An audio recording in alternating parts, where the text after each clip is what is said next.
Community Connection on KGNB, brought to you by Waters International Realty. This is Paige Green with your Community Connection. We're here with Kurt Andersen. Kurt, how are you? I'm great. Thanks, Paige. So tell me a little bit about yourself, just a little bit of background about yourself. Okay. Well, I'm a retired military officer. I graduated from West Point in the 1979 timeframe and had a career in the military, followed by a career with Lockheed Martin before coming to New Braunfels.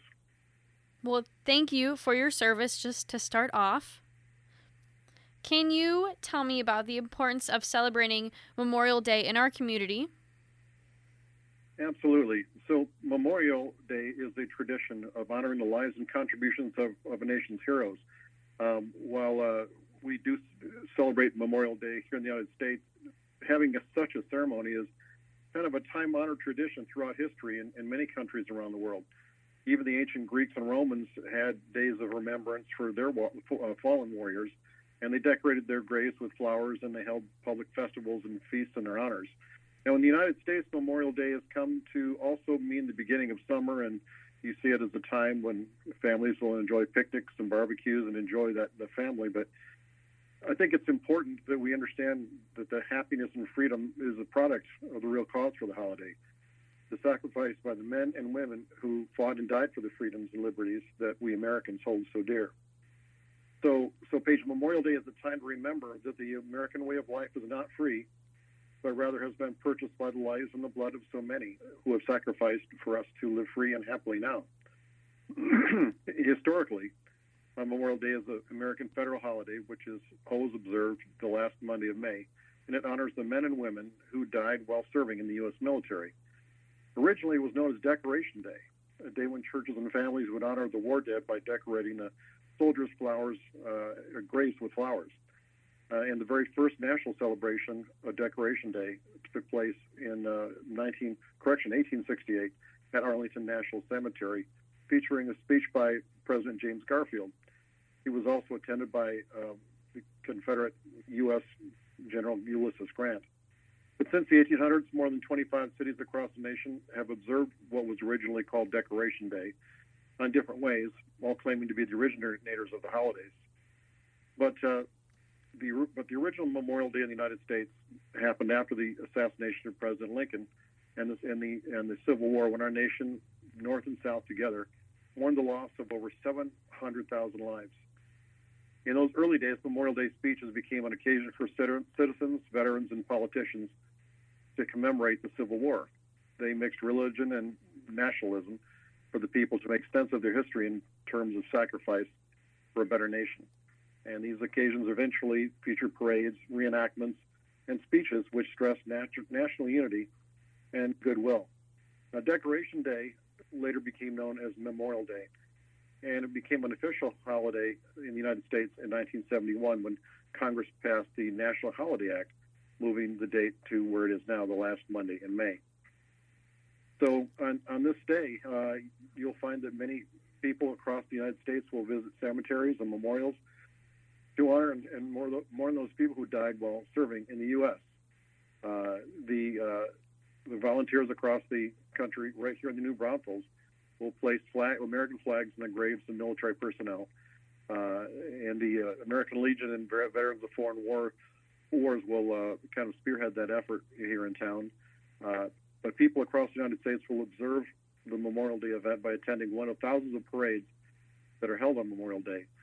They feature marching bands and an overall military theme, with active duty, reserve, and National Guard and veteran services participating.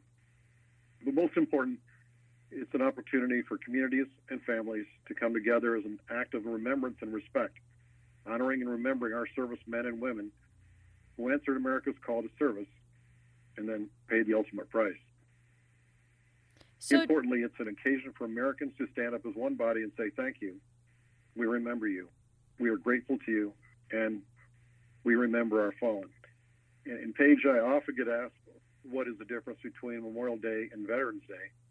So to address that now, Veterans Day honors all American military veterans, whereas Memorial Day, which is this month's holiday on the 29th, honors those who gave their lives fighting for their country. Veterans had the ability to come home, but on Memorial Day, we take a moment to say thank you to our fallen, those who never left the battlefields and returned home to their loved ones. So on this day, we honor their commitment, their sacrifice, and we express our deepest appreciation. So coming up on Memorial Day, there is a Memorial Day ceremony at the New Braunfels Veterans Memorial. Can you just talk about the details of that ceremony? Absolutely. So for several years here in New Braunfels, many organizations which support the military have come together to put on a memorial ceremony, and they include the American Legion Post 179, Veterans of Foreign Wars Post 7110, New Braunfels and Kenyon High School Junior ROTC programs, the Military Affairs Committee, and the Lions Club.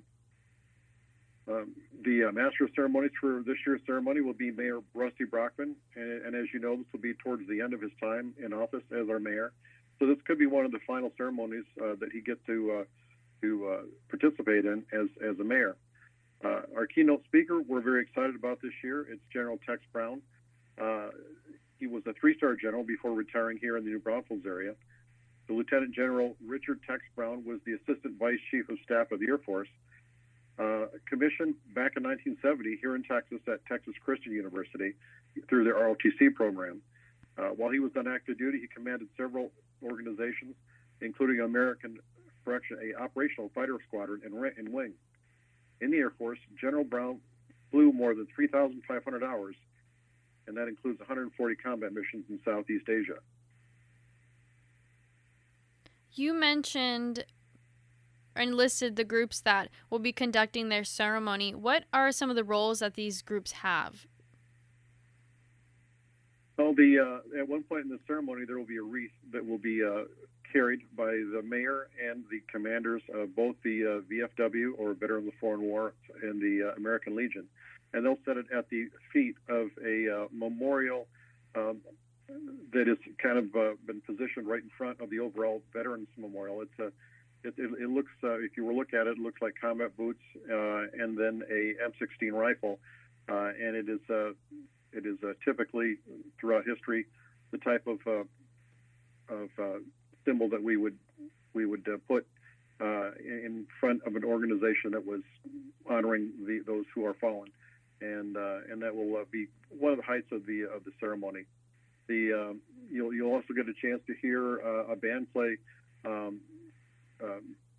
traditional veterans music or military music. That'll be the community band this year. There'll be a 21 gun salute by the ROTC. There'll be flag raising and lowering, and then of course the speeches by various people, to include the General Brown. This was May 29th at 8:30 a.m. Kurt, is there anywhere people can go to learn any more information about this, or anything you would like to add about Memorial Day or this Memorial Day ceremony? Well, not too much more than what we've already covered. I know that folks have not probably been too familiar with this area before, because it's fairly newly established. So we're very excited about being the first organization, or the first opportunity to have a ceremony there at the Veterans Memorial since it's been established. Some folks have asked where do they park, and I would point out that the parking right there along West Antonio Street, the exact address for the location is in front of the police station, which is 3030 West San Antonio Street, and parking will be allowed along that street. There shouldn't be any problem finding a place to park for the exercise. That was May 29th, 8:30 a.m. at the New Braunfels Veterans Memorial. Thank you, Kurt Andersen, for letting us know about this wonderful ceremony that has gone on for a few years, but we encourage everyone to go out and listen to this Memorial Day ceremony. Thank you. Is there anything else you would like to add before we head out? No, thanks so much, Paige. We just hope that people make time that morning to come out and join us in this ceremony. Thank you again.